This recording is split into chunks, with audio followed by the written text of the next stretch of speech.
What's going on, everybody? John and Will, Law of Polaris. Thank you all for tuning in. It's still early in the off-season, and where things are going with COVID-19, we might not even get an on-season. Knock on wood, let's not jinx it. Anyway, I appreciate all the loyal subscribers. To the new subscribers, welcome, stay tuned. It's off-season moves that I love so far. Number one, Teddy Bridgewater to the Panthers. I'm a little bit torn about this because I'm a Cam Newton fan. I mean, although he can be a moody you-know-what sometimes, one thing is certain, Cam played hurt those last 2 seasons, which is why the Panthers, a team loaded with such offensive talent, crashed and burned, and it probably had something to do with Ron Rivera firing. But when Cam was 100%, the Panthers looked like one of the most dangerous teams. So, with the Panthers being done anything Cam Newton, they grabbed Teddy Bridgewater from the Saints.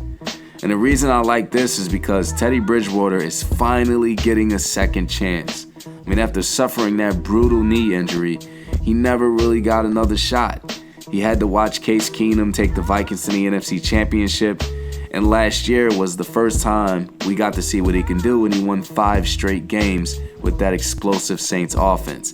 Now, the Panthers don't have a Michael Thomas, but they do have DJ Moore. Former first-round pick, had almost 1,200 yards in his second season. They picked up Robbie Anderson, who was one of my favorite underrated receivers. And they have Christian McCaffrey. I mean, this guy is right out of some kind of Madden fantasy league. I'd submit that he's just as good, if not better, than Alvin Kamara. So, as a fan of football, I want to see what Bridgewater can do. Secondly, Stefon Diggs to the Buffalo Bills. I love it. Now, Stefon was showing a little bit of a diva problem when he couldn't get the ball from Kirk Cousins, but, that could have been more of a Kirk Cousins being Kirk Cousins thing and not so much Stefon being a T.O. But the reason why I don't think he'll have this problem in Buffalo is because he's not standing opposite Adam Thielen. Hey, Stefon, you want to be the man? You the man now. And Josh Allen going into year 3, I mean, he was light years better in his second season than he was in his rookie season by every metric. And he finally has an explosive number 1 target who's in his prime, 2 back-to-back 1,000-yard seasons. He's going into the 6th year.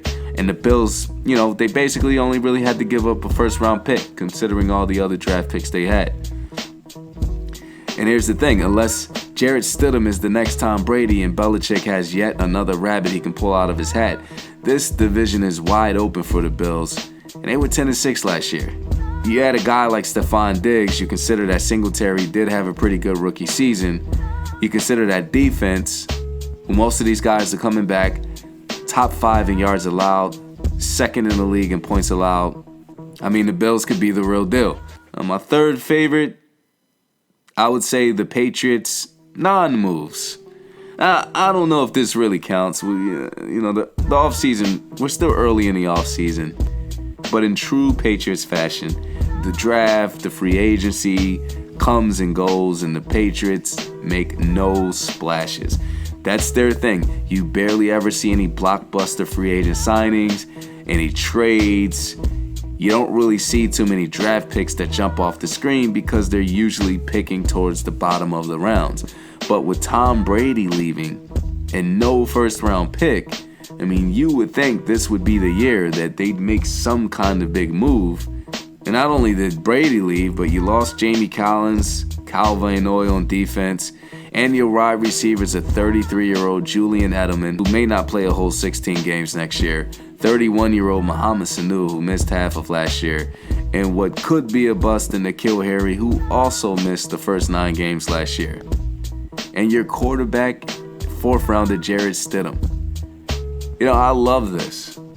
To me, I think this is Belichick saying, and considering they don't get Cam Newton, which I don't think is going to happen, or, no other crazy trades happen, this is Belichick saying, hey, I made one Tom Brady, I'll make another.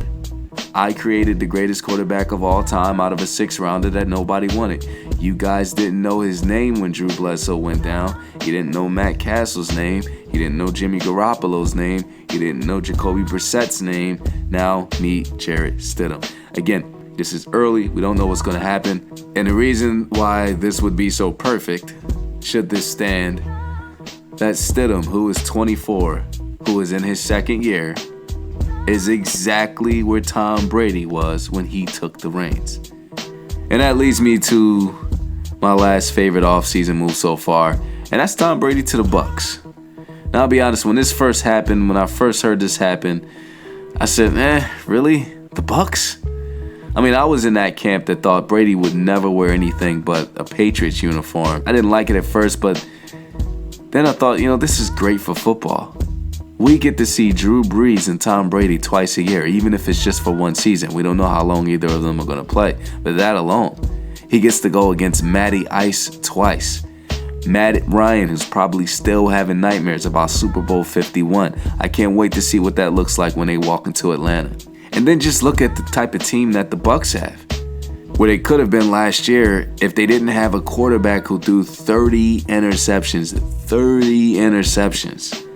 You got Chris Godwin and Mike Evans, who are probably going to be one of the most dangerous wideout tandems in the league. A huge upgrade from what Brady had last year. And his bestie Gronk even traveled to South Florida to play with him. I mean, all around, this is great. I like the coaching staff with Bruce Arians and Todd Bowles. They drafted one of the best rookie right tackles.